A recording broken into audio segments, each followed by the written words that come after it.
Chapter 15. So this is for JavaFX.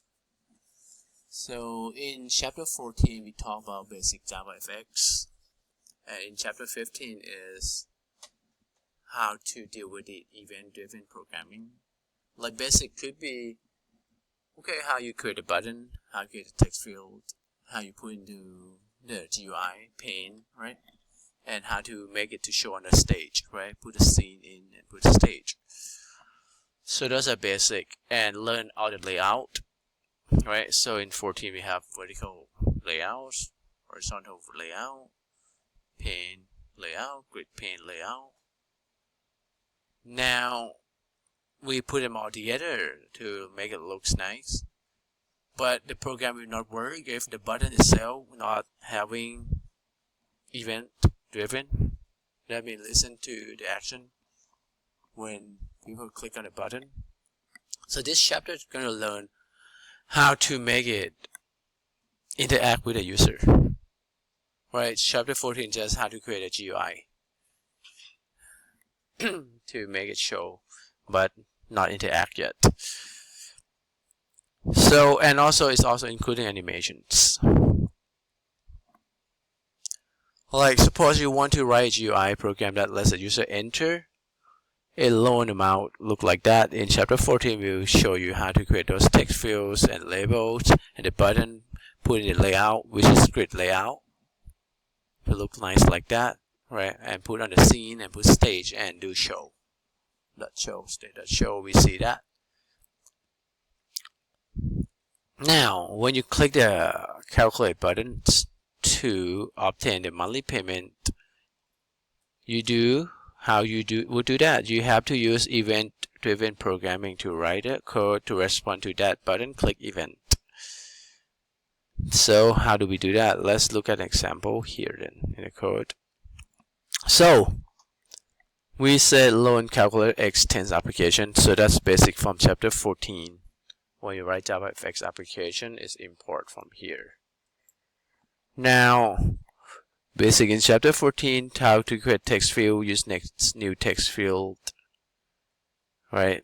So this is text field 4. We name instance of that as annual interest rate. TF stands for text field, that we know these are from text field, number of years, loan amount, monthly payment, and total payment. And we create a button named button calculate. So after we create that, now application has one method that we override, which is stage, which start, and start has a primary stage, which is primary stage of the whole Windows, that we want to start using the grid pane as the layout and set the gaps, the horizontal gap and vertical gap, to 5 pixels. Then the elements not clustered together, like you may see. So those are 5 pixels gaps, right? Now vertical and horizontal 5 pixels.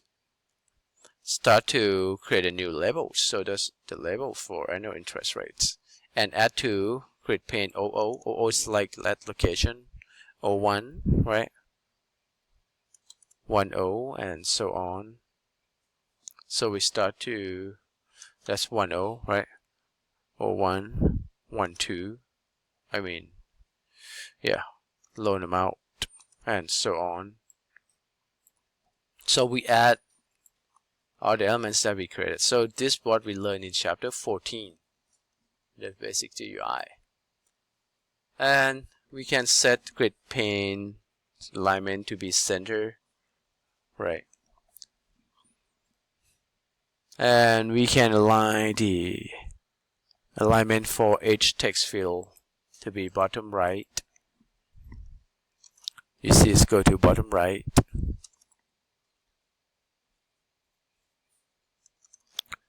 That means you see that this could be center the label.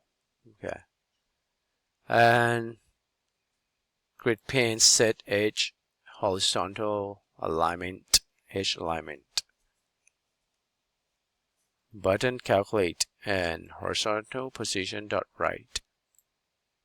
So we add the button calculate into the right like that, horizontal alignment. Move it all the way to the right. That's what it does here. Now calculate dot set on action. So this is lambda that we're talking about. This is the new topic here in this chapter 15 that's talk about event handler. Like I said, how we gonna make the button listen to when user click. So we have to add event to the button, and that event called set on action, like action event. E stand for event. So set on action, that means make button has an action event, and this event is, it's just short, like use E and then lambda. When the user click, we go to call calculate loan payment. That's what it means. That event called calculate loan payment. So it's going to jump to the method calculate loan payment. So lambda is E go to this method, which is does this. It's going to do take the text field that user enter in the annual interest rate, which is get text always written as text, convert into double parse, right?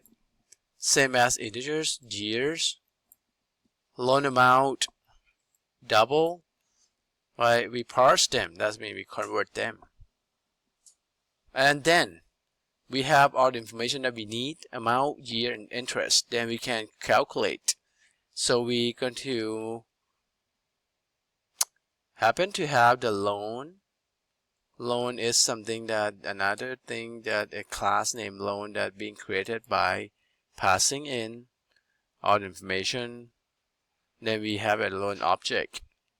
Okay, so we can just do loan with those attributes class, and we create the loan. Then in there we pretty much have the method say get monthly payment, get total payment, which is calculate and return the data back.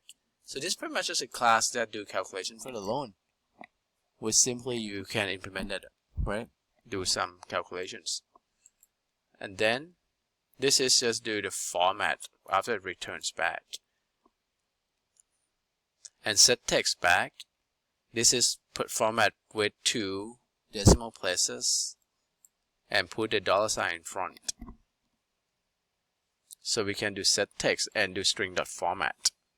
So it's going to have the $sign, and whatever you calculate back always going to be only look at round up or round down to 2 decimal digits. That's what it means. And then that's pretty much just set back to the text, monthly payment and total payment. Then we know how much you have to pay, like that. Just enter this 3 and result. Monthly is going to be like 114, and that total payments, including interest. When you want to loan 5,000, 4% interest, I mean 4.5%, and in 4 years you have to end up paid like that. So the key is just the lambda thing and set on action. That's it. So this is just new topic for this chapter. The rest you already pretty much know. This is just set the, since you add everything into grid pane, set back to the scene, set title for primary stage, which is whole windows, and put the scene back into the primary state and show it.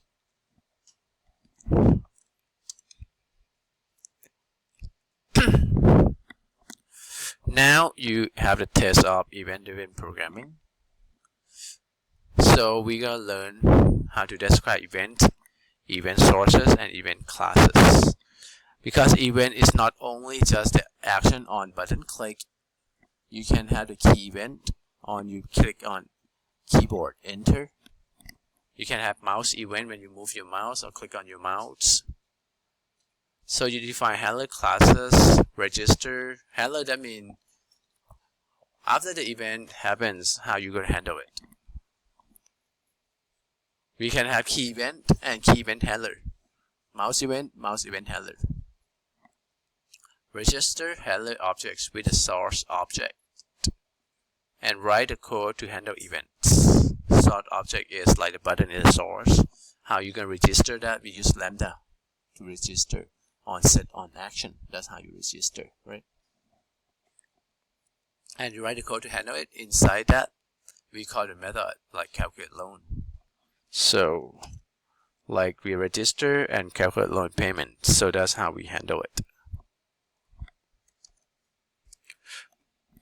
Define hello classes using inner classes.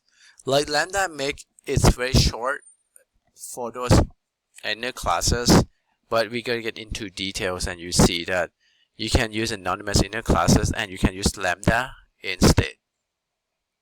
So that's why this example that we see, we use this method to simplify the whole thing here, then you don't get confused. Okay. But inner class, anonymous inner class, this thing that is just a concept that we are learning here, in this chapter. But you can just shorten everything by using lambda, simplify the process to one line of code like that. Make it easy to read and write. Now, if you don't have lambda, it's so confusing about this. It's kind of complicated. But once you learn it, you just got it. To develop a GUI application for a loan calculator, we've seen that. To write programs to deal with mouse events, with key events, to create listener for processing a value change in an observable object. Right, so we may, like for example, we can create a table view. If we table view like an Excel spreadsheet, we can change something on the table view, and it's going to update, something like that. So make it look like Excel spreadsheet. We can do that too. Use animation, path transition, fade transition, and timeline classes. We can do some simple animations to the object. Fade in, fade out, rotate on objects, ball moving. And then we can write a game animation. Right? We can create a game. Develop an animation for simulating a bouncing ball. That's just a simple one. So we understand event driven a little bit when we see an example code. Now we have what we call procedural programming. Procedural means you execute the program in order, in procedure, like do this first, then that. Procedure is like a method or functions. You do this, you do that, and you do those as in order. But in event-driven programming, code is executed on activation of events. So we may have so many procedures, but we don't have to do in order. We can just jump into the method that we want. Even we have 10 methods in there, but when we click on that, we just jump to do calculate loans. Like that example that we see. Hey, this is event. Hey, jump to calculate loan payment. So we jump there. It doesn't have to be in sequence, right? It can go to anywhere in your program. So this is like event-driven programming. Test of event-driven programming. Example, display a button in the frame. A message is displayed on the console when a button is clicked. Right, so let's see.